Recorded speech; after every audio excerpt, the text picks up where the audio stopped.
This evening, our primary concern will be a consideration of the solar system as it has descended to us in the spiritual traditions of the great religions and philosophies of the world. The solar system has always been, at least partly, comprehensible. Peoples of different times have interpreted the mystery of it according to their own degree of insight. But certain astronomical phenomena were discovered at a comparatively early date, and while it was not until a few hundred years ago that our present astronomical pattern came into general acceptance, there is no doubt that ancient man intuited a great deal of what we call the modern science of astronomy.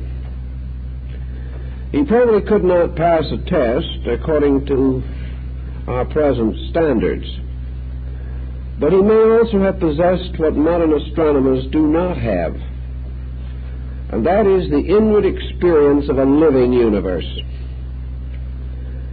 To most modern people, even though they may actually deny the literalness of the statement, to most of them, the solar system in which we live is at best only an environment. It is a place larger than the back 40 acres of 19th century agriculturists, but still a place. It was merely an area in which things could happen, and whatever things were likely to happen were associated with planets, luminaries, asteroids perhaps, meteors, and finally the sovereign leadership of the sun. The solar system was a wonderful, magnificent kind of machine. Where it came from, we could abstractly speculate. That it must ultimately be dissolved in some final combustion, we can also assume. There is also a parallel line of thought in which it is going to become colder and colder until it becomes impossible to exist within it. All these rather melancholy concepts, however, are separated from our present thought by countless millennia yet to come. These things are for the remote future. The solar system as we see it is therefore our house. And from a very early time, men began to think of it as a temple, a tabernacle, a shrine. Pythagoras referred to the sun as a flaming altar around which the chariots of the gods were driven in their orbits, what we would call planets. The early church was not so very different in its speculations on these matters. At some comparatively ancient time, man also sensed that there was more to planets than he had first imagined. The belief that they were some kind of deities he held even anciently. They were sparks of light in the sky, and observations from the great astronomical towers or ziggurats on the plains of Babylon reveal that planets moved more rapidly than stars. So to them was given the term the wanderers. They moved in some remarkable procession around the sovereignty of the sun. This was not entirely understood, but they did move, and they had orbits. And even several thousand years ago, men calculated these orbits with some accuracy. Probably at first the most practical purpose was divination. Astrology, sometimes called the mad mother of astronomy, had come into being. Almost equally useful was the development of an accurate calendar. Men liked to know how to record the seasons and time, and finally durations of ages. Not only was the calendar highly advanced in Asia and the Mediterranean area, but it was well advanced on the Western Hemisphere, especially in Central America. When the Spaniards came here, they corrected their own calendar from the calendar of the Maya. Thus, astronomy was always a more or less sacred science. It was part of the priestly prerogative, and all priests were supposed to know about the motions of the stars and to be able to predict the changes of seasons, and in Egypt, the inundations of the Nile. The solar system also began to intrigue another type of thinker, the analogist. And nearly all ancient science was analogical. The scientists sought to establish parallels between simple things easily known and more difficult things which are hard to understand. And he began to think of the solar system as a living body. He began to think of it as some kind of an organic structure, and he sought to find parallels in the physical body of man, some way of creating a key to the interpretation of universals from man, or perhaps a key to understanding man from a study of universals. This particular aspect was rather highly advanced by the old Kabbalists, and their findings descended as part of the heritage of early Christian mysticism. The Kabbalists, we may say, devised the concept that the solar system was a great person, a macrocosmic being, and that this great person, who was called Macroprosophus, was an organic living thing, that the planets represented the organs within the living body of this power.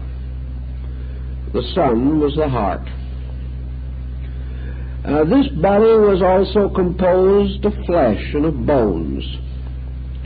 Not only were these flesh and bones taken from the physical structures of planets, the rock was bone, the flesh was herbage and vegetation. But it was also believed that an arterial circulation existed within the body of this greater being. Energy moved in courses like great streams descending from the sun. Energy did not simply dissipate itself in an infinite diffusion. It was actually distributed by some kind of a mysterious arterial or venous system. And in order to provide some kind of an attenuated substance in which this energy might flow without being dissipated, our ancient brethren developed the concept of ether as an invisible element, as a hypothetical medium by means of which forces and energies otherwise irreconcilable could be brought together in a common state or condition. To the alchemists, the solar system was a kind of tree which grew up, and the planets became the symbols of the sacred metals and the various chemicals used in the preparation of the wise man's stone. The planets were also elements of a great theory of medicine in China. In India also, the planets and their orbits provided the key for music and the musical modes. And nearly all Chinese and other Oriental instruments are arranged according to a concept of planetary interrelationships. Pythagoras had the same concept when he broke the monochord, or the single string with frets, and arranged these frets according to the old concept of the planetary orbits.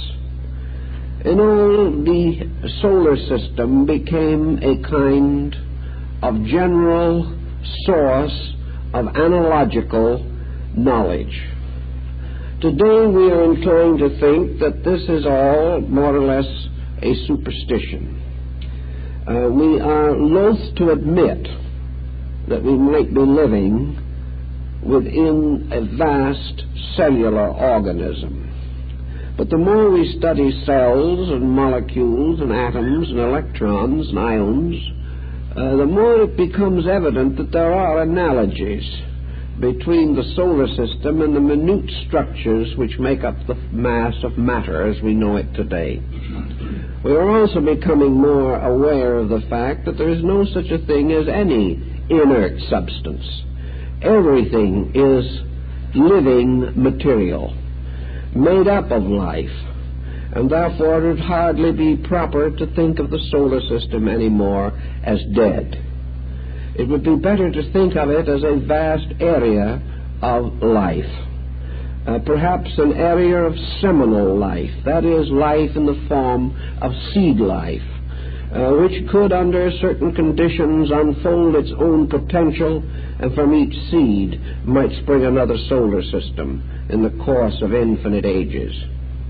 The Hindus, of course, did not like to think of a solar system wandering around lonely in space, so the Hindu proceeded to populate space with an innumerable family of such solar systems. They might differ in detail, they might vary in size, but they were a kind of creation, just as man is a kind of creation. And as this type of creation may have many subtypes, so in the solar system pattern, there could be many different solar systems. And as the sun ruled in sovereignty over its planets, so it was assumed that a certain number of solar systems formed also a pattern, and that in the midst of these was a larger or universal sun, around which many solar systems moved. These solar systems, moving around this sovereign sun, also constituted units. Therefore, a cosmic system was merely a larger type of cell with suns taking the place of planets, and each sun surrounded by its own worlds. All these universal systems also grouped around greater centers, which might be likened to cosmic suns. And these also, in their endless movements in space, arranged themselves in vast patterns around still more remote centers of life and energy, until the universe and all that it contained and the vast field of space and all that it sustained went on and on forever, always full of life, this life always patterned and orderly and proceeding and progressing according to some mysterious law beyond human comprehension. Thus the universe was populated with a race of giants. Space was inhabited by gods over gods, and all these mysterious sparks in the sky were far more than merely simply radiant centers of some magnetic energy or something of that nature. They were alive, and they shone because the life in them shone through. Perhaps we would interpret this life merely as a fierce combustion, but to these peoples this life was a proof of a great power, a great force. And the light of suns was nothing but the visible nimbus around the heads of invisible gods. All of this made quite a fine and wonderful and dramatic way of looking at things. In the Buddhist sutra, the Lotus of the True Law, another kind of solar mystery is introduced. Here the great planetary bodies and even the great cosmic suns in the galaxies of the Milky Way, or perhaps compounded into the mysterious forms of the zodiacal constellations, all these great sparks of light in the sky were actually temples, shrines, pagodas, mysterious places of worship for great spiritual beings. Every light in the sky was a Buddha in meditation upon the infinite. And when somewhere in the great field of space another living creature, being, or power attained the infinite illumination, all these mysterious altars and shrines and pagodas in the sky winked and twinkled with approval, and their mysterious powers extending out as spiritual energies became aware of the great cosmic benefaction that this change had wrought when another soul found eternal light. So all these different symbols become quite poetic and, in many regards and ways, quite inspiring in the development of poetic theory, in the development of religious mystery. All of these different elements go into the general situation and pageantry of things. In the study of this same problem, we then pass on to other considerations. From Paracelsus we learn, for example, that it was the belief of the enlightened of old that every solar system is fashioned in a way like an egg. The Hindus also had the mysterious egg, which was identical with the womb of Meru. In the solar system, there are actually three centers of power, three suns, from which in the subconsciousness of man came the concept of the Trinity, or the threefold power of God, which was based upon the ancient identification of the Son with deity, an identification that is to be found in every part of the world and in almost every level of human society. Even the most primitive people have been overwhelmed by the majesty of the sun, and have come nearly always to attribute the solar propensities to their principal deities. In the Paracelsian corpus, for example, the three suns represent a spiritual center, which radiates the light of God, a psychic center, which radiates the light of love, or of the second logos, and a material center from which is generated the physical structure of the solar system itself. Thus it was believed in those days that the visible sun was not the source of life or light.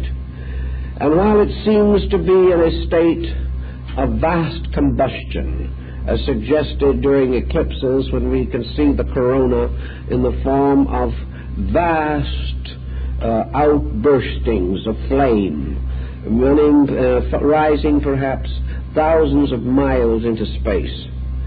But to the ancients, this sun, this luminous disk, was actually a reflector of light, not a source of it. Some say, as the Druids did, that it was like the reflecting or refracting lens that brought energy to a focal point, bestowing upon it the power to burn by bringing or converging the rays of light into a small area. In any event, they believed definitely that the true source of all life was in the spiritual sun, invisible, because its life is not such that men can perceive it with any sensory structure which they possess. This spiritual sun imparts its glory to the psychic or soul center of the solar system, which may be likened to the second logos, or the second person of the Neoplatonic Trinity. This second logos, or power, in turn transfers its energy or life to the third or material structure, which is therefore ensouled by two invisible sources of life. In ancient symbolism, sometimes these three suns were represented as concentric circles, one within the other, or concentric spheres. Under such condition, each of the three moved on a different inclination of axis, and the result was that the complete compound solar body was gyroscopic, capable of suspending itself in the midst of its creation simply by the mysterious equilibrium of the intermotions of its own nature or substance. This concept almost certainly was involved in the Trimuti, or the three-headed Brahma in India, and probably in the three persons of the triad in Christianity. They did represent in the Father, Son, and Holy Ghost the three transcendent powers which are together said to be the source of all light or all life in the solar system. Now, we have many ways in which we seek to understand the structure of a solar system. Astronomy has its own ideas, and these ideas may be physically correct, and yet in no way exhaust the entire mystery of the matter. The ancients were inclined to feel that a solar system was an allotment in place. That is, somewhere in the great field of life, a solar system had a right to exist, had a right to a place in which it could grow, in which it could extend its powers, fulfill its maturity. In other words, like the optimistic human being, the solar system more or less liked to believe that it had a home, a little part of this great space in which all things exist. And like man, the solar system perhaps has only one allotment, the small square of earth in which it will be buried. But in any event, there was this space allotment. And in this space allotment, when the time came, the third Logos, or the third creating power, called by the Gnostics Ildaboath, the Lord of the Aeons, was entrusted with the power to bring forth a material world. We know, for example, in the legend of the building of Solomon's temple, that three powers, three master builders, were united in this task. Solomon, king of Israel, Hiram, king of Tyre, and a cunning workman who was brought from Tyre by King Hiram to be the overseer and master of the works, and who was to be the master builder in the perfection of the house of Solomon the king. These three, later called the three grand masters of Jerusalem, were therefore likened to the three suns in the Kabbalistic mystery. Solomon symbolizing the spiritual sun, Hiram of Tyre the psychic sun, which furnished the materials for the temple, and finally Hiram the son of the widow, the master builder, who was the one to fashion the outer fabric of the house of the living God.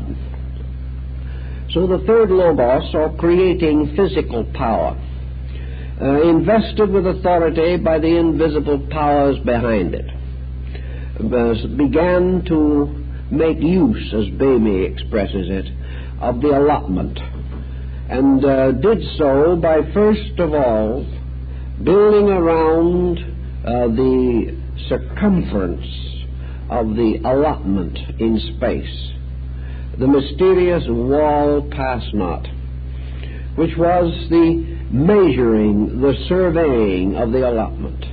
William Blake therefore shows deity in the beginning of creation holding the architect's compass in his hand and drawing a great circle. This great circle became in symbolism the mysterious symbol of the sun itself, a dot in a circle, sometimes represented by the eye of Horus, or an open eye in a circle. But whatever we may want to call it, the first great movement was this tracing of the circle by the compass in the hand of the infinite. And into this allotment set aside by the tracing of the circle, it was said that the great powers began to fashion, as within the circular globe of an alchemical vessel, the mystery of the solar system. The solar system, as Plato also points out, begins therefore with the circumference and moves gradually toward the center. The wall of the solar system was what the ancient Kabbalists and mystics in the valley of the Euphrates referred to as the wall of heaven. And we find this same thought restored to us in the Apocalypse of St. John and in Mohammed's mysterious night journey to heaven. Also the story of Istar descending through the 7 gates of the 7 worlds in the Babylonian theology. The first and most mysterious power, therefore, of this wall, as St. John points out, is that it divides the universe into, or the solar system more correctly now, into 2 parts.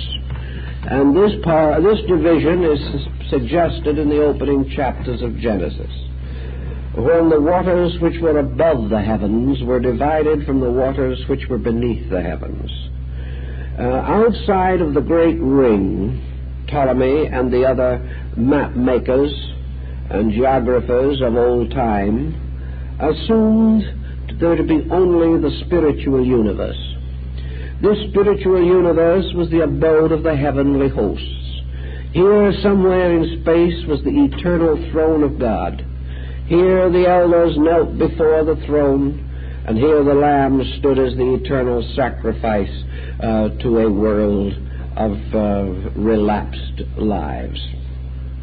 St. John, therefore, describes the little ladder that leads up to the wall of heaven, the door that goes through the firmament into that which is above and beyond. Outside of the ring that was set up in the allotment of space, the heavens themselves were therefore vastly diversified into 3 great rings, which were called the rings of the constellations. 12 of these constellations formed the zodiacal band and girdled the globe, which was to be the solar system. 12 other constellations were gathered to the north to form the stars of the northern hemisphere, and 12 others to the south, forming the constellations of the southern hemisphere. These 36 constellations, 12 in the middle boundaries, 12 to the north and 12 to the south, made up the 36 decans or divisions of the zodiac in the philosophy of Babylon. This great zodiacal band, therefore, was really the symbol of the sovereign government of that which was above and beyond the solar system. Here the great gods sat in endless meditation upon this little bubble and all it contained. Here were the Rishi, the eternal sages, gathering to protect the mysterious power of the magnetic pole. Here was the dragon which Jason sought when he went forth in quest of the magic fleece, the golden fleece. Here also were all the fields of mythology and all the great, strange, and incredible legendary that arose not really from the study of star groups, but from ancient concepts concerning the divine world that rested beyond the boundary of the solar system. Within this solar system itself, this allotment, this area, began to constrict from the circumference to the center. As it constricted, it left behind it 7 conditions of privation, which became to the ancients orbits, or symbols of the pathways of planets. The first and most ancient being or god that was sensed to have been created by this procedure was the deity who ruled over the final extremities of solar existence. This was Cronus, ancient Saturn. He was the first of the gods, the first differentiation within the solar system. As the first to come into being, he would be the last to go. And also, in the process of the disintegration of worlds, he would devour all else that came from himself, as Saturn or Cronus is said to have devoured his children. Within the orbit of Cronus was that of Jupiter. For Jupiter overcame his own father and took over the rulership of the solar system. And Jupiter, therefore, became the emblem no longer of despotism, but of a constitutional authority. And in the descent of these orbits, if we want to study it closely enough, we will find also the emergence of all forms of government, because each of these planetary powers ruled at one time in the dawn of things by its own arrangement. There is a chart in England, an old engraving, showing the solar system of legislation, and it is a very interesting diagram. As Saturn was a strange kind of melancholy despot, ruling by the divine right, so we find in the empire of Cronus this absolute fatality, this complete despotism. But with the coming of the empire of Jupiter, who took away the despotism of his father, we find the appearance, as in the Greek and Roman legendary, of a kindlier and more benevolent administration. Jupiter was a monarch, but not a despot. Jupiter ruled not merely for his own pleasure, but for the benefit of the governed. He became the symbol of justice, whereas Saturn, that had preceded him, was the symbol not of justice, but of tyranny. And gradually in that age, it is said, Jupiter brought forth order, and society was established upon the great foundations of a benevolent leadership. But in the course of time, the Golden Age and all that it implied gradually vanished away. And in the place of the kindly rulership of Jupiter, the solar system passed to the keeping of Mars, or Oz, the god of war. And at some time remote conflict did arise in the world. And with the conflict of things, there were great changes. This conflict was partly due to the Promethean episode, in which men, gaining a certain fire within themselves, of which Mars is a symbol, suddenly revolted against the gods and set up the tyranny of their own in the world. And in this tyranny they began to struggle one with the other for the advantages of their own causes. And we find in several different mythologies how war and sorrow and misery so increased upon the earth, how men so departed from truth and principle in the ruthless exploitation of their own ambitions, that finally that God sent tempests and deluges and oblivions and combustions and swept away the world that had failed to keep the peace. Out of the reign of Mars then came the peculiar situation that we find in ancient astronomy. For in this arrangement, the sun is placed next in an orbit. So the world passed to the keeping of Helios, the sun god, the Apollo. And in this is implied that the world passed to the keeping of a light, of a refulgence, of a beauty. For with the rising of the solar orbit in the ancient philosophy, the world became inwardly and outwardly illumined. It was then that the visible sun, as we know it in the sky, actually came into existence as a condition or a quality of light. Then it was also that its great symbol, the light of mind, or the light of reason, came. Then it was that man was some way strangely divided from his pre-Adamite kind. It was then that some mysterious creature which had this humanity always locked within it suddenly revealed something of its human estate. The eyes of the mind were opened, and the eyes of light began to contemplate a universe by means of the light of intelligence.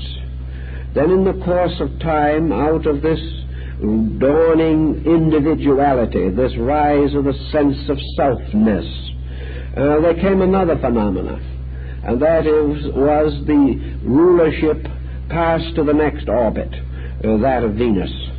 And in the orbit of Venus we have the world's tremendous unfoldment, first in the emotional pressures of life, and secondly in the flowering of great arts, the arriving of beauty as a force or power in the imagination of creation.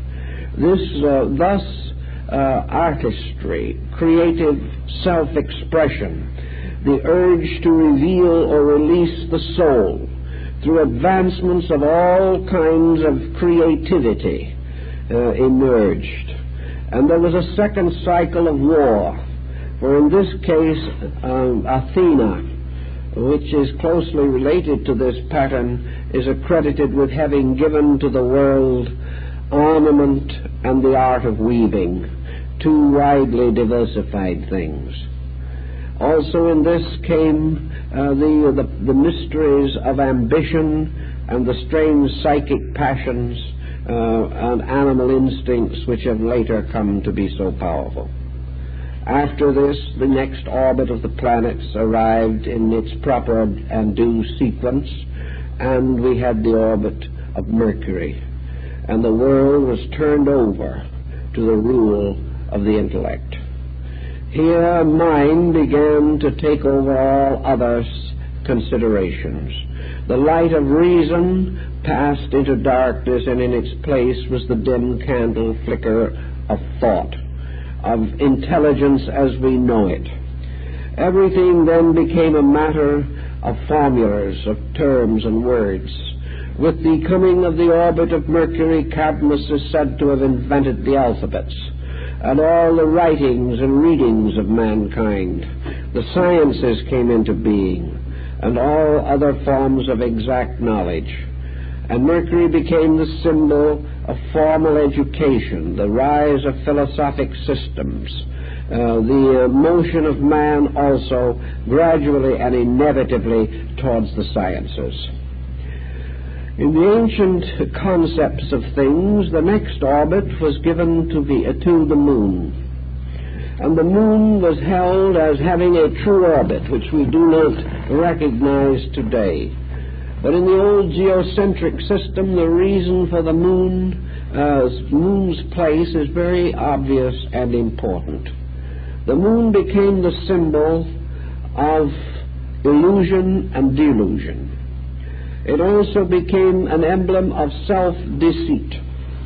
Perhaps, however, more originally and in line with the older concepts of things, the moon was associated with the power of precipitating lives from an invisible to a visible state. The moon, therefore, was the gateway of generations. The moon provided the mysterious humid element by means of which souls in a free state were drawn toward body. And it was because of the power of the moon and the mysterious cycles which it exercises, and its still recognized influence on the cycles of fecundity, that the moon is said to have provided the gateway for invisible souls to enter into the earth. Therefore, in that time and under those conditions, not only did the embodiments come, but the embodied creatures ruled by the moon were ruled by a reflected light and not a true light. And the government of the moon was strangely the government of physical instinct based upon the procreative pressure in living things. All of these together, the seven, then caused their energies and powers to center upon the common receptacle of such energies and powers, and that was the earth. And because men thought in terms of their own habitation and of the effect of all these mysteries upon themselves, having no way to interpret, except to interpret, as these various influences affected their own existence, we know that man psychologically can only live in a geocentric system of existence, or perhaps we might call it an egocentric or a human-centered system, because this is all he knows. This is the only experience which he is capable of having. In any event, into the open cup of the earth poured all these influences. And these influences not only sent their rays and forces downward, but each ray carried a seed power within itself.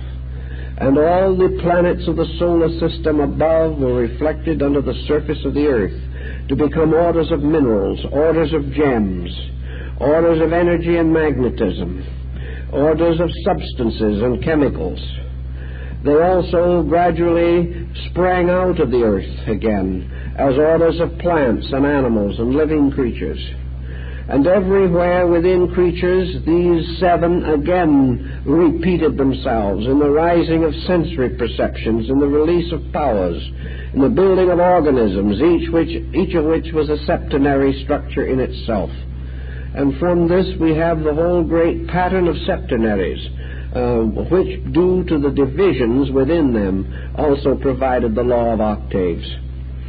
Actually, having thus brought everything to bear into the great center of things, we find, as Empedocles points out, that actually in the last we have man. Man himself, in whom the universe and the solar system are epitomized. Man who has received his body from the planets, his soul from the stars. We have man himself, in whose nature all of these forces are symbolically or actually present. We find man who, suffering from the disease of one planet, is cured by the remedy provided by a planet of contrary quality. Here we find also that the sensory perceptions are tied to the stars, the fates of men to the motions of heavenly bodies. Thus this whole strange, wonderful system seemed to come into existence. And in so doing, it established also the relations of worship. It showed the structures of religions, how the faiths of men were engendered and sustained. For each planet set up its own religion in its own time in the cycles of the world. Some of these religions have continued, others have vanished away, but where they have vanished in form, their energies have continued in new appearances. We have in all of these different patterns the endless operation of a law of similars, of all things sympathetically affecting other things of the same qualities, all things by their natures and forms based upon one great design, the Platonic archetype that was so well sensed and appreciated by Leonardo da Vinci. Architecture, all the different branches of human life, arise of specializations within these areas. From these same planets and their mysteries, the Hindus developed his doctrine of chakras and spiritual centers, came to find the keys to his great systems of yoga and Vedanta. From the same systems also came all the elaborate imagery of Tibet, Mongolia, and Korea, and China, and Japan. All these patterns work together, forming out of the solar system one design, infinitely repeating itself in gradually descending magnitudes, but always consistent. by what the ancients called a process of concatenation, in which things descend in likeness from themselves, decreasing in size, perhaps increasing in number, but always the mystery of one, if solved, will reveal all the others. Also, by this same law of mysteries, only one life is carried throughout this entire structure. And were the smallest atom or the tiniest structure in nature to actually cease, then the entire universe would fail on its foundation. And this ancient concept seems to have a little bearing on our modern researches in nuclear fission. Nuclear fission is only a manifestation of the incredible energy potential that is locked within the smallest divisions or units of substance. This reveals perhaps more rapidly and clearly than any other way that the entire energy of space is captured in each of the seeds which are sown in space, and that the reason why the fission of the atom is possible is because all growth is finally a fission of atoms. It is a gradual release of cosmic energy until the smallest, by normal and legitimate growth, unfolding all of its potentials far beyond anything conceivable in a nuclear fission today, that each seed contains within itself the potential of a total cosmos. This would be quite consistent with the old position and may yet have some fascination for modern thinkers. As the universe and the solar systems that make it up moves in its endless march across the great fields of space, another interesting point is presented, namely that growth has to be according to this ladder of John, or this ladder of Muhammad. Evolution is the motion again from the center to the circumference. When all the great energies in the field set aside for the solar system were condensed, drawn together, or centered in the form of the physical sun, this sun became a vast compression of the energy that had otherwise been diversified over a large area. The moment this compression was perfected or completed, the visible or luminous body of the sun appeared. But from that moment on, when involution, or the compression process moving toward the center, it was changed to the great evolutionary cycle. At that moment, the sun's rays began to move out again over the area which had previously been deprived, so that the release of the sun back again to the original state of diffused, equally distributed energy is part of the reason for this great radiance that we ascribe to the solar activity. In other words, the sun, moving back over the area which has been deprived, is bringing to life or nourishing all these units which have to slumber or rest until the sun's energy is reversed by the great tide of cosmic process. The ancients thought this all out. Perhaps they were ambitious, perhaps they were audacious, but in any event they had a big idea. They had an idea that certainly transcends our common interpretation of things. In the development of this same concept, the sun became more and more identified with the essential characteristics of man himself. Just as the solar system had its sun, so every man must have his sun, must have his light. And one of the three great centers in man must correspond to this light. In the old system, the analogies were variously made according to the abilities of the people. The three suns in the human body were represented by the three principal centers in man: the heart, the mind, and the reproductive focus. The third, or visible sun, was associated with the reproductive system. The second, or psychic sun, was associated with the brain. And the great central sun, the spiritual sun, was associated with the heart. The heart was therefore the true giver of life, and sustained the other two suns by its own spiritual energy. Some of the alchemists had another arrangement, however, in which they showed the heart as a triple sun, much following the Gnostic and earlier beliefs, making the heart again a kind of gyroscopic center in which the three suns had their actual abode, and the mental focus in the brain and the physical focus in the reproductive system were reflexes of this central sun. This returns also in your northern Buddhistic school, where the spiritual sun, Amida, is represented by the two reflexes which are essential expressions, Kannan and Seishi, one representing the psychic life of the individual and the other representing the generative power indicated by the thunderbolt carried by Seishi. In any event, a triad was set up, and in this triad, one energy within man was divided, as in the solar system, to sustain and nourish three different types of growth, or different types of energy.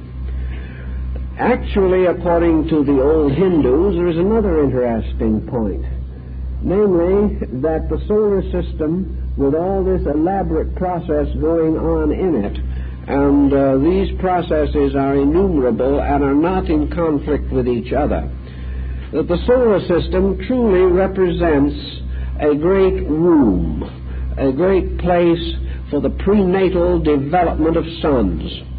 Therefore, that actually, to use an old Hindu statement, only the sun itself is born. The planets are embryos. These embryos actually signify unborn sons. Therefore, each one of them is attached to the solar center by an invisible magnetic umbilicus, which enters each of the planets itself magnetically at the North Pole and provides the luminance or energy necessary to maintain the planet. Each of the planets, therefore, is in a prenatal state, nursed by the sun, and will remain in this state until it is born, at which time its magnetic field will reverse in the same way as the circulation of the blood in the embryo. In this also, the fact that the planets are not born is carried on as a thought further into the Hindu cosmogony. In the magnetic fields of the planets, 5 magnetic fields are recognized or identified. These magnetic fields surround each one of the planets. But by means of a little trick in mathematics, these magnetic fields have been increased in number to 7 by dividing 2 of them in half.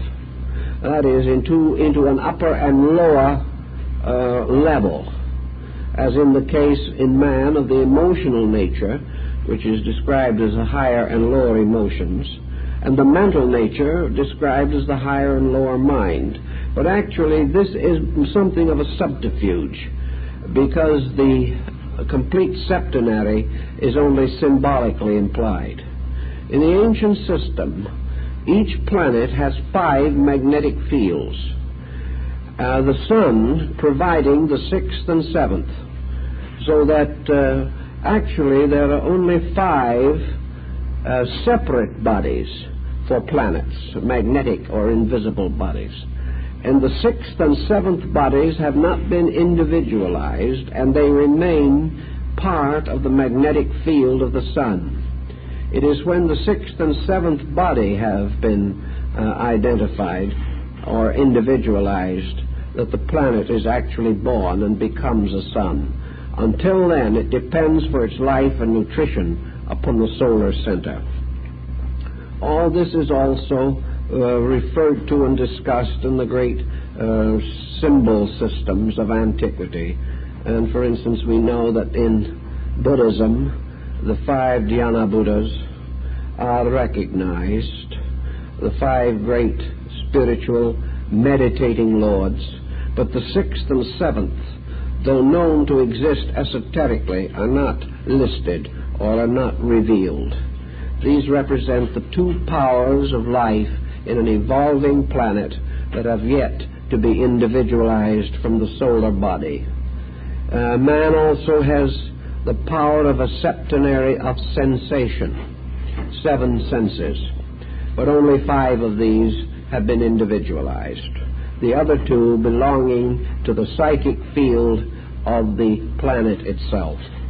Thus, everywhere in the present state of mankind, all septenaries consist of 5 operating and 2 suspended powers. This is because they all go back to the solar system with its 5 individualized and 2 unindividualized essences. What is the ultimate power of a solar system to be understood as consisting of? In the ancient times, Plato, many others, referred to the solar system as the divine animal. The Chinese have a very good idea of this. The solar system is a being. The solar system is alive. And the solar system is the peculiar deity ruling over everything that exists within it. Therefore, the basic nature of a religion must be associated to the nature of the creation evolving in a solar system. If we get to other planets, as we may someday, it's not at all impossible, we are going to find, however, that intuitively and psychically we have accord with all beings on other planets. I think this idea of a malignant race somewhere in space waiting to conquer the earth is in the world of science fiction. Actually, man's 6th and 7th sensory perception must be held in common with the equivalent on all other planets of the solar system. Every planet may develop a kind of life which has sensory manifestations of its own, and they may be entirely different from ours. These beings may have the equivalent of 5 sensory perceptions. If they are comparatively young, they may not have individualized as many to the same degree that we have. If they are more advanced, they will have individualized them perhaps past anything we have achieved. But these sensory perceptions, such as we call sight, hearing, taste, touch, and smell, these perceptions, or their equivalents, according to the conditions of the different planetary environments, will be developed individually by the creatures inhabiting these. As a result, they may have achieved a great nobility, or they may have failed to achieve a high culture. Perhaps they will not even be visible to us, not having the kind of bodies that we know or can capture in our vibratory sensory perceptions. But the 2 higher faculties which all beings within a solar system must possess to complete the septenary, the 2 higher faculties are still unindividualized. Therefore, they still belong to the solar body. And because they belong to the solar body, they are a reservoir of common insight. And any creature extending its consciousness above the fifth sensory perception will have some common communion with any other creature that does the same thing, because these sensory perceptions are not divided. Therefore, if we wish to assume that the sixth sensory perception is a kind of psychic clairvoyance in qualities, extending beyond our present knowledge, perhaps a conscious apperception or experience of causations, then any creature that reaches this peculiar degree or level of intuitive insight will share it with all other creatures possessing the same insight. In other words, with any creature that passes beyond the fifth sensory perception. Now, the same thing is true of religions. For actually, religions arise in two ways.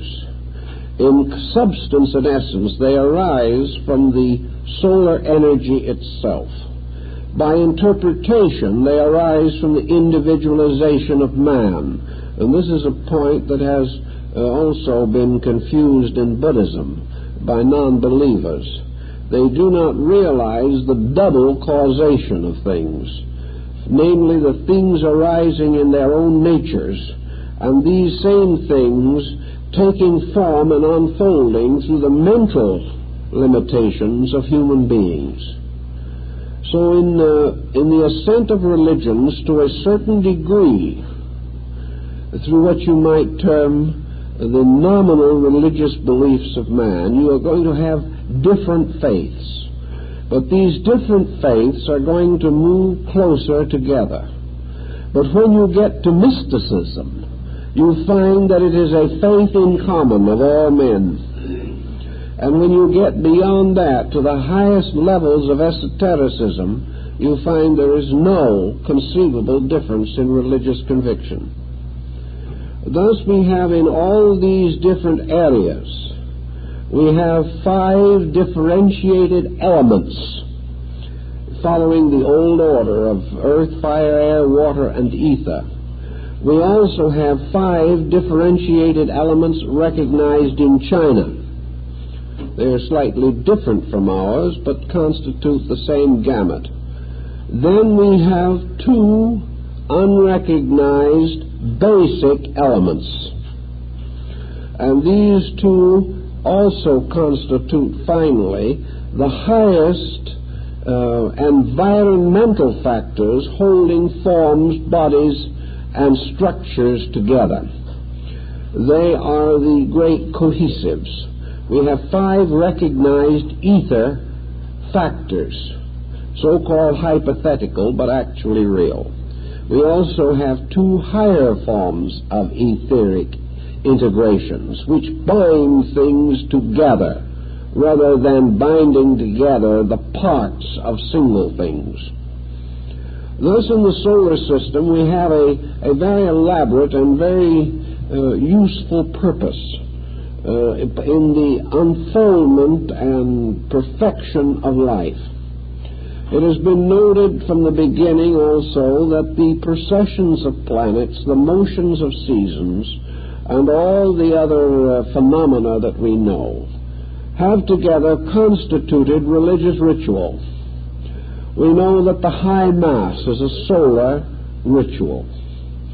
We know that practically every part of the religious symbolism of mankind relates to the parts of the solar system and their rhythms and relations with each other.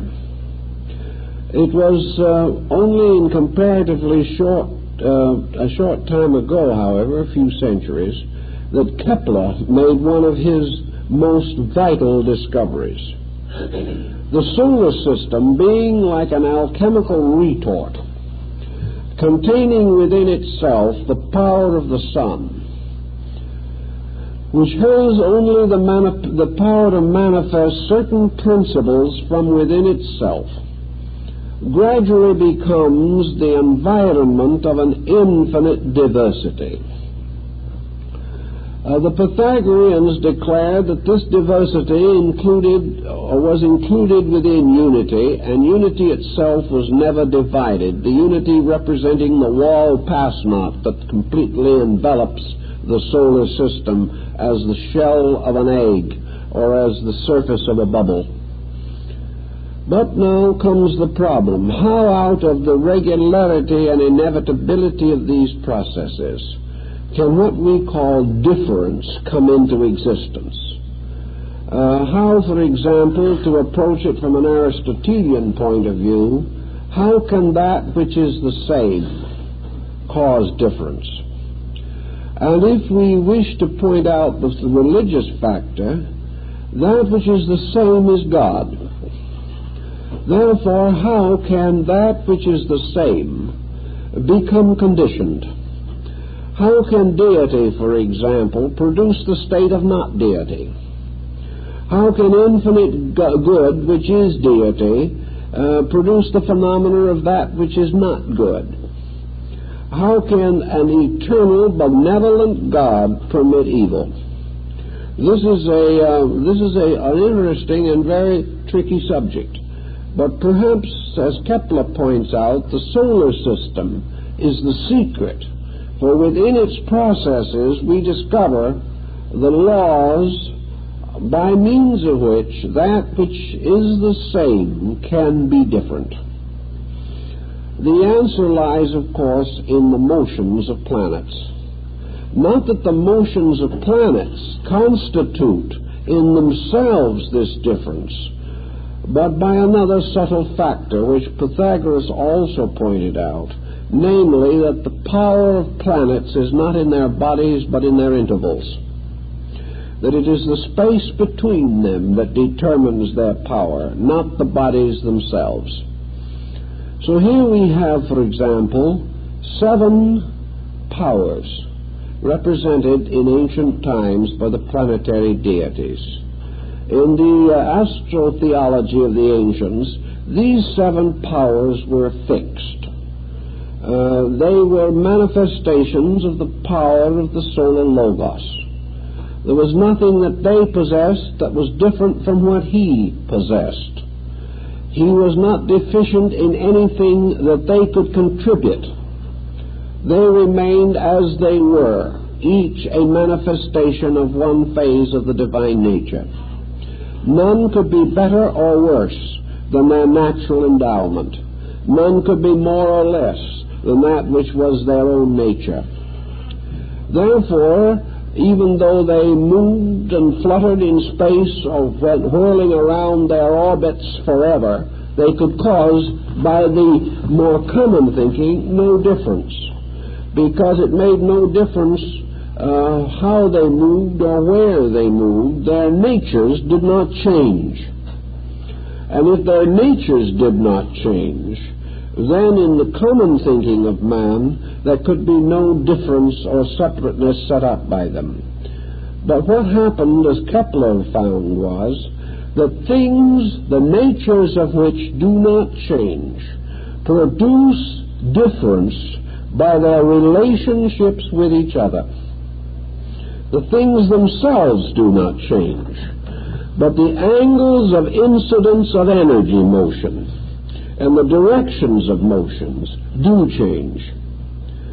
Therefore, if 2 of these bodies came into a relationship of a 90-degree angle of the meeting of their rays, this relationship was different in quality from a conjunction of these 2 bodies or an opposition of these 2 bodies in which their rays met at an angle of 180 degrees, which was merely to oppose one with the other.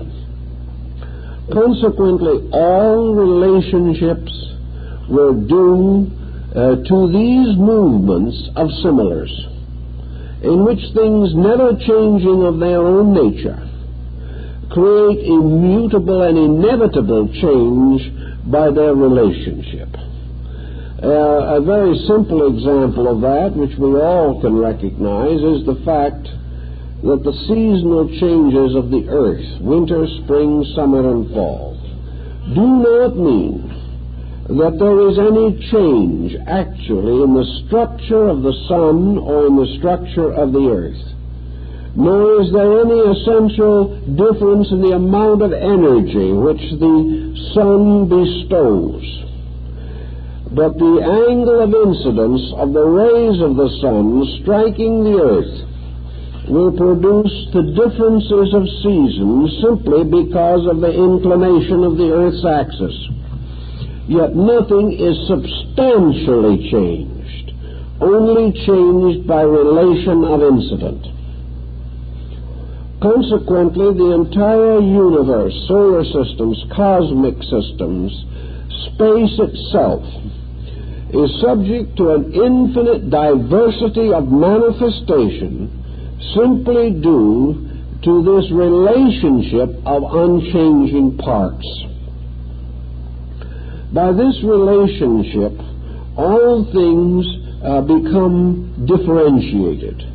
More forms of life become differentiated than it is possible for us to even imagine. Yet this differentiation in itself is no evidence that anything becomes better or worse. It simply represents difference. This led to certain moral speculations concerning existence. And it points out to us very clearly that all natures have within them essentially the same substances. But conditions due to relationships release what appear to be individualities. This again is a good psychological point, for actually it is relationship, association, and use that determines the development of the differences in human personalities, not a difference in the essential life energy involved. In the Eastern religions and philosophies particularly, the solar system, of course, becomes part of the range of mental phenomena. This means, however, something which I think we have to bear a little thought for, because we are interested in both Eastern and Western philosophy. The idea that some people have that certain Eastern schools simply regard the universe as an illusion, this attitude is for the most part wrong.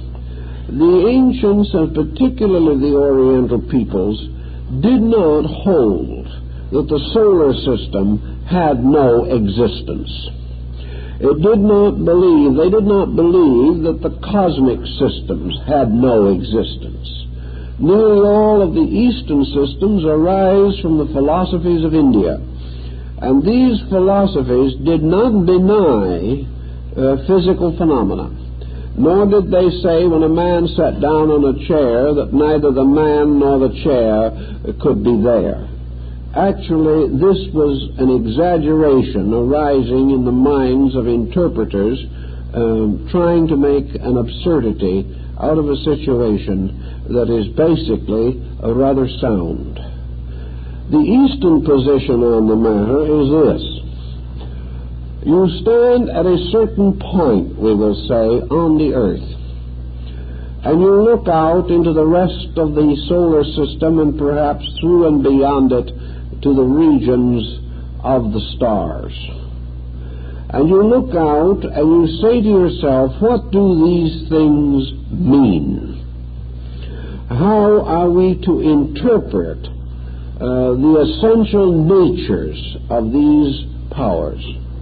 And Eastern philosophy says that with a very limited area of experience at our disposal, that most of this mystery simply cannot be experienced. We can observe it, we can feel it, but we cannot participate in it. We can have a certain pleasant emotional experience of being out under the stars at night and sensing the magnitude of it all, but the solar system or even the planet itself cannot be experienced by man. He can only be an observer of it. He can only look at it with wonder and be profoundly influenced in his thinking by the strange regularities which he beholds. But it is because he cannot experience it that he is capable of massing evidence about it into two distinct schools. He is able to mass one group of evidence on the level of material science and insist that all he is looking at is a vast machine. He is able to gather evidence or amass conviction on another side of the question in which he is convinced that the entire mystery of solar existence is held in the hand of an eternal God.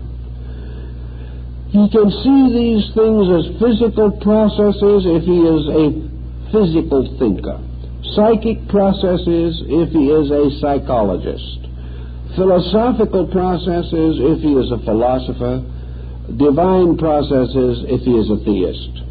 Each one in his own level interprets, but he is interpreting from his own level of insight. And he has no true evidence, as Buddha points out, that any of these levels of insight is adequate. He has no way of knowing. He is willing to argue to the end of time in the defense of his own position, but he is not sure of any part of it. He is not sure of the faculties or the powers with which he estimates these things. Therefore, it is really practically impossible for him to do more than to present or preserve or transmit the great traditional concepts which have descended to him from his ancestors, from the great schools of the past. Why do we find in the majority of instances that these traditional instincts or these traditional attitudes are apparently more idealistic than the more recent ones? Why does it seem as though man is forever declining into materiality? Why is it that the creativity of his race, the creativity of his culture is always remote? And in the course of history, it would seem that he is forever losing ground. The answer to this probably lies in the fact that the differentiation of human sensory perceptions, the rise of the five senses, sustained by their etheric, elemental counterparts, as these have grown more and more powerful, they have led to greater and greater individualization. The five senses have blocked out the superior sensory perceptions. They have obscured them. As the Tibetan says, the eye of the sage has been closed, and in its place are the two eyes that see the world. In the ancient philosophies, the mysterious spiritual eyes in the brain were believed to be active, which is no longer the case. In the development of the relationship between man and his planet, and man's growth on the planet, and his gradual adjustment to the external environment of the planet, from all these we see that man, indoctrinated through his sensory perception, has become more and more aware of physical things and less aware of their causes. He has also gradually become less interested in causes, simply because he senses the frustration of trying to find them.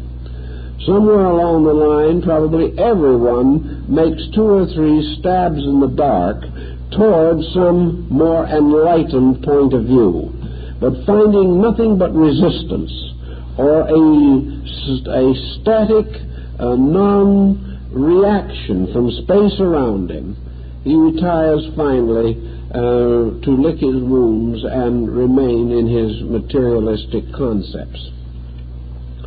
But in the remote time of things, man moved from an internal to an external state.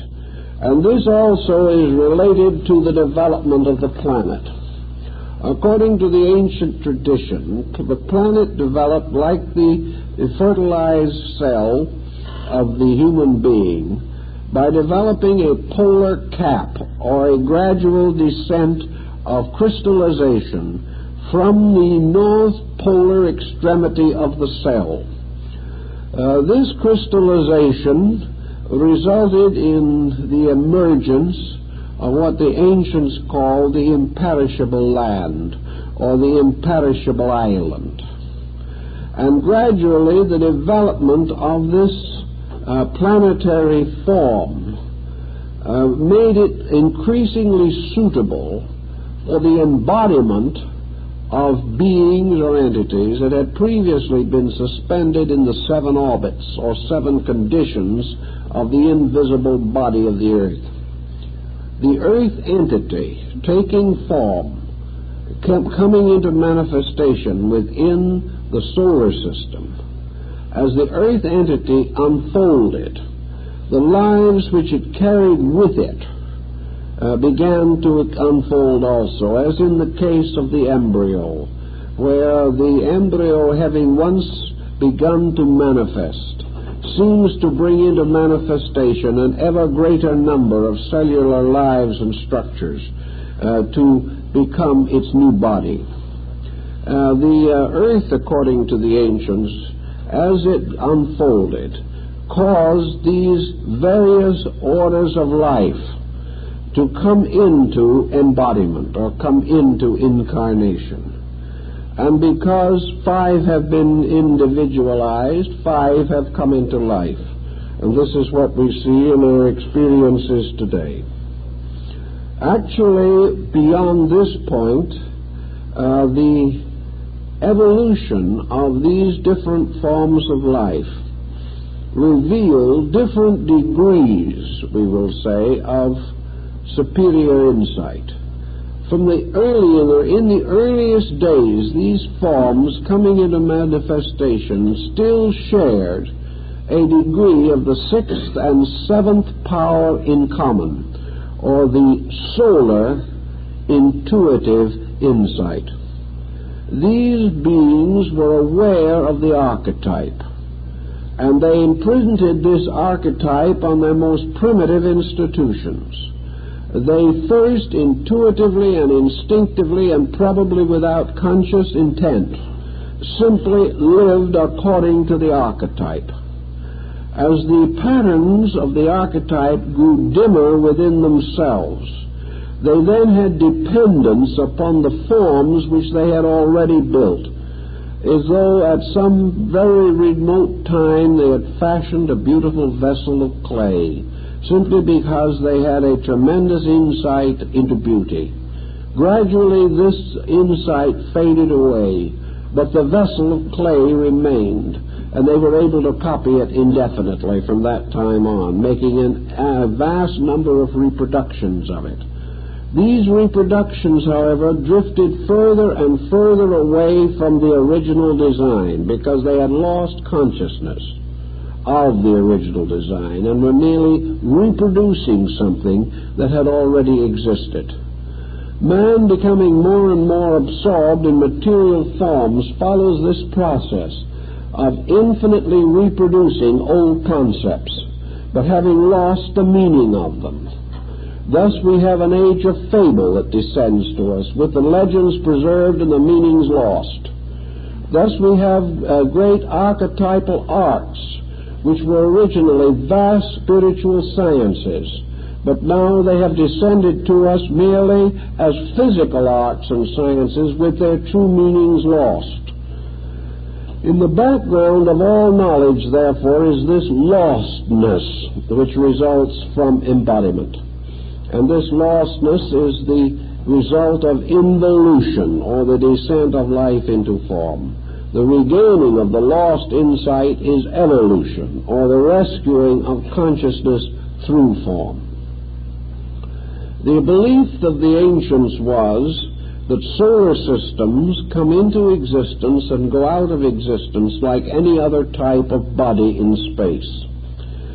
Just as surely as the human being, completing a life cycle, retires from visibility, only to remain for a time in abscondito and then to come forth again in a new body, so solar systems likewise go to sleep, carrying with them their natural karma, which they have on their own level of function.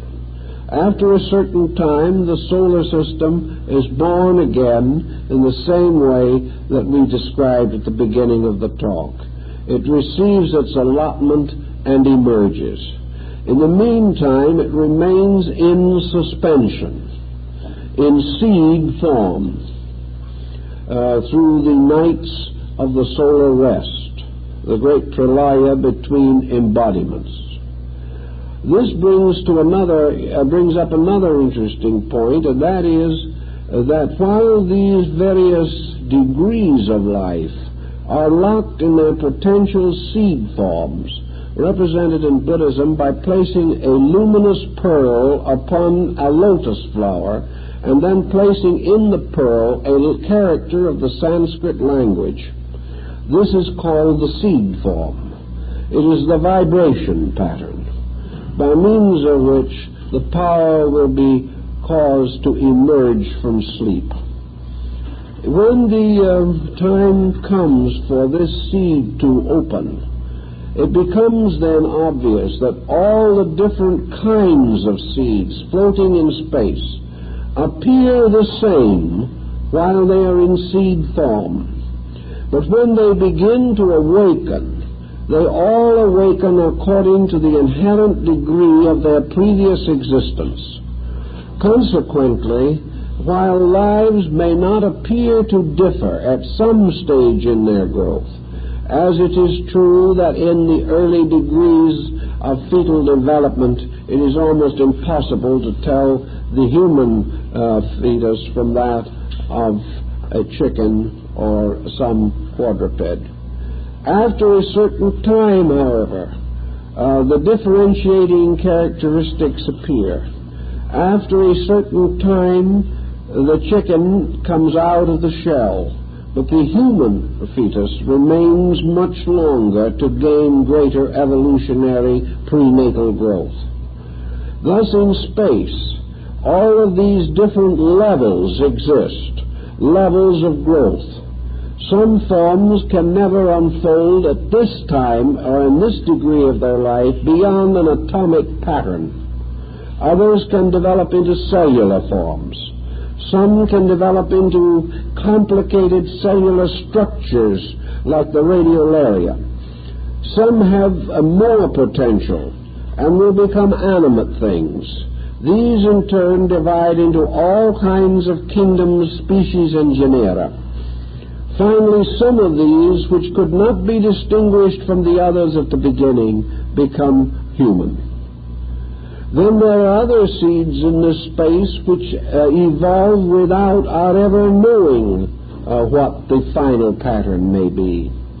There are seeds that are growing now that will not reach their maturity until after man has ceased to be on the earth. There are also seeds of other substances, and science is beginning to suspect this, which are growing invisibly around us all the time, and are actually creating worlds just as well integrated and organized as our own, but entirely beyond our perception. Thus it is perfectly possible for many different patterns to grow up in space.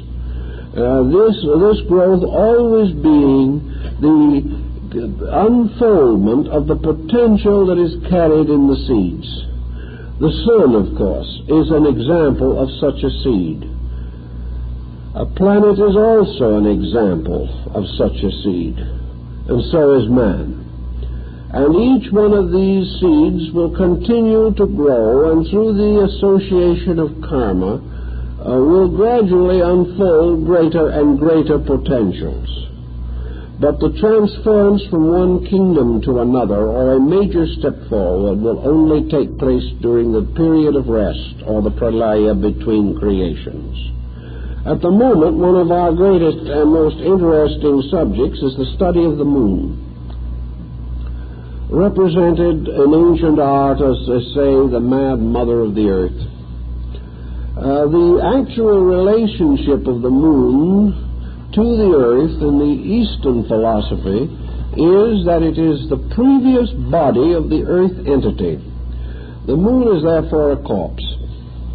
The moon is a body disintegrating in space, and the life wave that belonged to it and once needed it has evolved to become the earth humanity. The moon, therefore, is a shell, a ghost, like one of the doppelgangers of ancient Teutonic legendary and lore. This does not mean that the moon is totally dead, any more than a corpse is totally dead. It does mean, however, that the type of life in the corpse or in the moon is residual. It is that which belongs to the smaller organisms or parts from which the major life-giving principle has been removed. The decay of a dead body is an evidence of life, but it is a gradual release of living things from a pattern, and because they are released from the pattern, they gradually become destroyed by lack of the central nutritional power which holds things together. So the moon has its own sub-life, but it does not possess a major evolving life such as we know. While we are discovering its craters and its well-pocked surface, actually we have learned nothing from this recent exploration of the subject that was not philosophically known thousands of years ago. And except for a few completely fictional approaches, no one of serious mind and philosophy has had any idea other than that of the ancient Hindus that the moon was gradually disintegrating. It was like a ghost in a graveyard. It was perhaps a little more tangible or physical than the common ghost that we see, but still it is only a shadow. It is only a remainder, which can never again be reinsouled any more than the mummified body of an Egyptian pharaoh. The energies of the moon, however, are very interesting, because man, in his own psychic integration, also has a lunar antibody in his own magnetic field. The moon plays a part in the life of things. It isn't a total loss by any means. The moon radiates certain kinds of energy. The energy of the sun striking the moon and reflected to the earth mingles in psychic chemistry with the direct ray of the sun, forming a peculiar chemical situation on the earth itself. Also, the etheric double of the moon, which is only a phase of its physical body, and like the spook, is also an empty shell.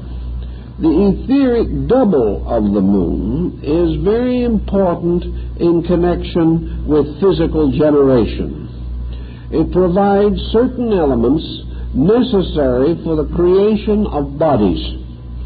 These elements being particularly the etheric field, which holds particles of matter together and also provides the link binding consciousness to form. The moon plays an important relation part in these things. The moon also, because of its tremendous influence upon tidal motions and upon the fluids of things, is the most dominant factor in the etheric body of the earth.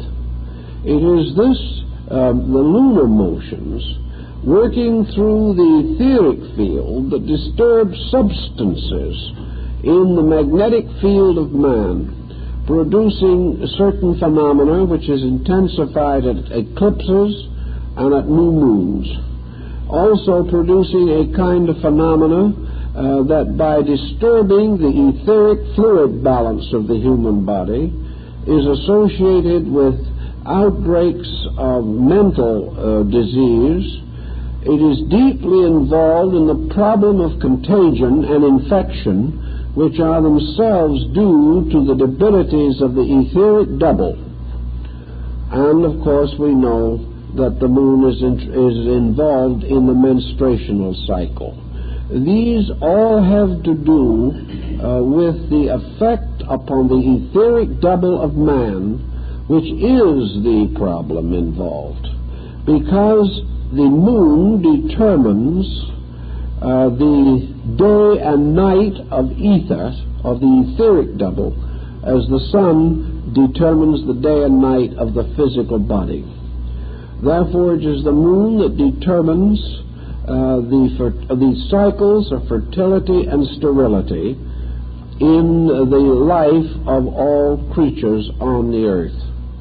The moon also has to do with the psychic field of man in its effect upon imagination. And the imaginative faculties of the mind are to a degree due to the influence of the moon upon the etheric fluids that support both the brain and the mind. Therefore, actually, the effect of the moon is that of push and pull, a gravitational effect creating an imbalance in the magnetic field. Each planet has moons. Some have more than one.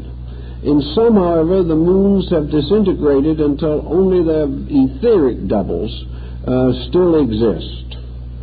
When a moon is completely removed, or when a planet loses the last of its moons, and there is no further disturbance of this kind, it means that almost certainly that particular planet has outgrown its etheric inconstancy. Where the moons disappear, the duration of the physical life upon a planet is greater. When the moons disappear, most of the tensions and psychic pressures of a planet are reduced. And if we are to assume that somewhere there is a place where things are immortal, it must be where the power of the moon has been done away with, because the moon is associated closely with mortality. There's one other point we'd like to mention, and that is the rings of Saturn.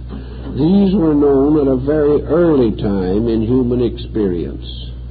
The rings of Saturn represent a link between the solar system and that which lies outside of the globe or area set aside for the manifestation of the solar logos.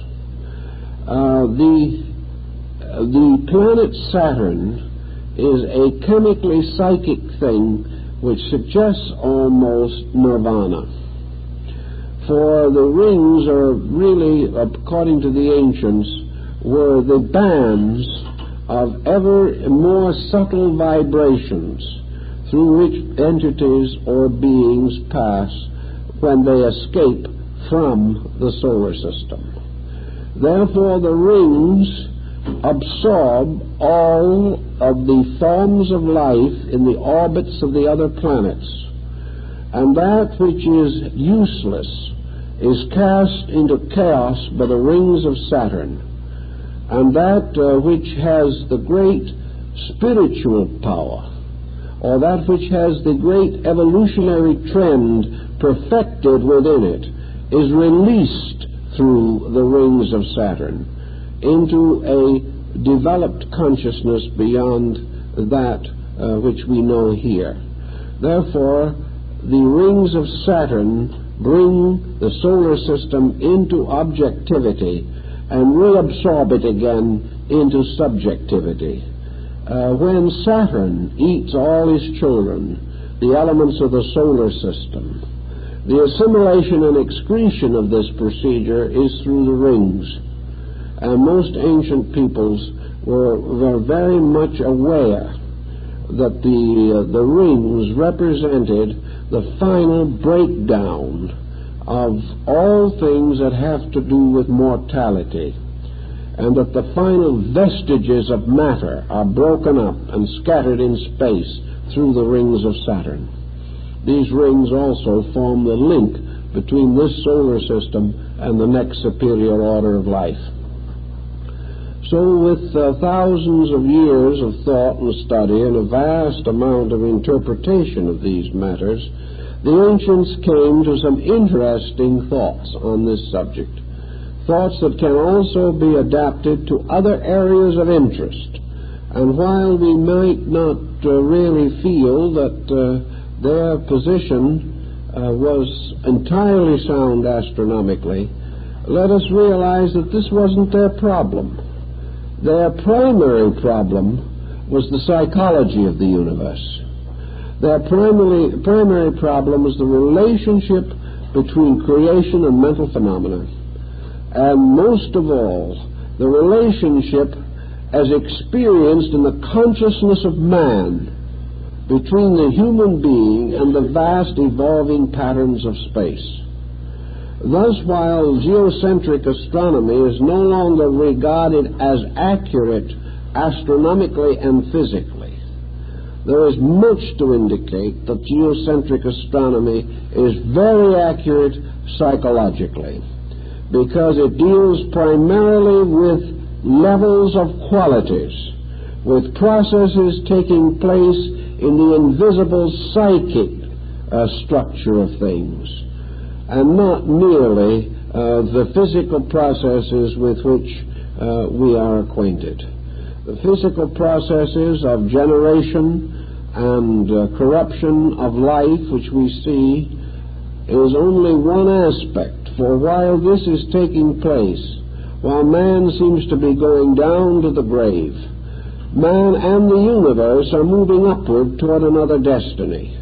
And in one level, the energies seem to be classified in a physical pattern, but in the great level of things, the psychological pattern seems to be archetypally similar to the old, arbitrary, psychically revealed structure of the universe.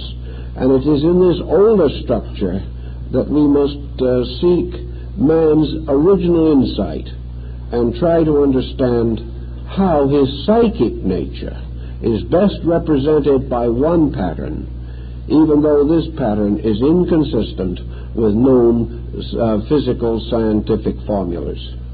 If we can combine these different elements, I think we will gain something of interest. Well, I guess time is up, so we'll see you next week and continue with this arbitrary rambling.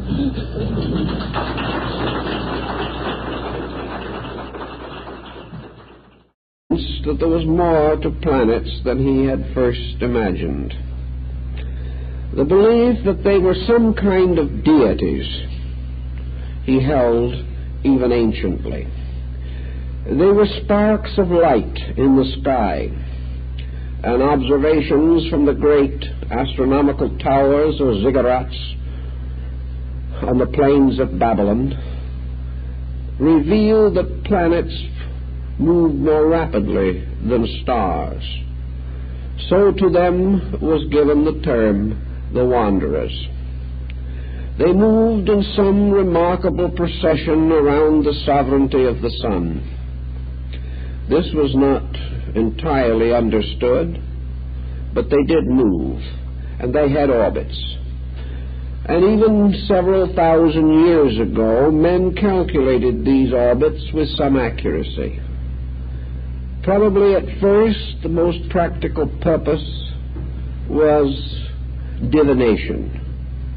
Astrology, sometimes called the mad mother of astronomy, had come into being. Almost equally useful was the development of an accurate calendar. Men liked to know how to record the seasons and time, and finally durations of ages. Not only was the calendar highly advanced in Asia and the Mediterranean area, but it was well advanced on the Western Hemisphere, especially in Central America. When the Spaniards came here, they corrected their own calendar from the calendar of the Maya. Thus, astronomy was always a more or less sacred science. It was part of the priestly prerogative, and all priests were supposed to know about the motions of the stars and to be able to